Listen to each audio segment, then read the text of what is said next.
Why do you think so many people stay in a negative frequency for so long in their life and they're unable to get out of that lower level frequency? The first thing that comes to my mind is fear. I actually think we stay in negative frequencies because we're afraid. We're afraid that if we actually move toward a positive frequency, we'll become vulnerable, or our authenticity will create liabilities for us, because now people will see the real us, or they'll see the human us, or they'll see the vulnerable us. And if you watch like Succession and you look at Roman and you look at, he's always entertaining, like but what he really wants so desperately is to be loved.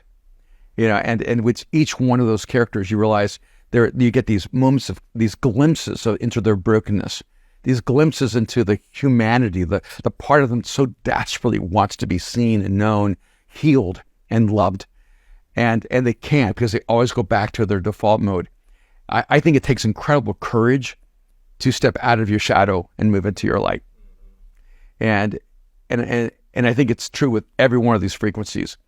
And the way I say it would be best to identify a frequency is when you're communicating and you're thinking about yourself, you're usually working from your negative frequency. When you're communicating and you're thinking about the contribution you can make in the lives of others, you're working from a positive frequency. And ironically, it will shift fear. I just spoke at an event. There were, I think, 7,000 people live, 150,000 people online, and 350,000 that will be registered in the end. And I didn't feel afraid at all. I felt wonderful energy on that platform. And ironically, right before I got on stage, you would think I would say something like, "This matters," or, "Change the world," or "You can do it." I said 2 words to myself: have fun. That's great. And because I felt like a huge part of it in that event is that people just needed to know that life can be enjoyed.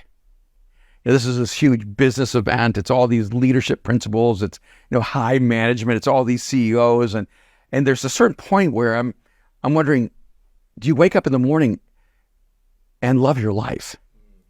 And do you take the time to enjoy taking deep breaths and looking at sunrises and just seeing the beauty of life all around you? And I wanted to get on stage and on that platform and just have fun and create a moment where other people could take a deep breath and go, "Oh, life can be really beautiful. It can be really good." And the moment you get out of yourself and you're just asking yourself, how do you serve this moment? How do you help the people in this room? You're moving into a positive frequency, which, by the way, is one of the things I just love about you.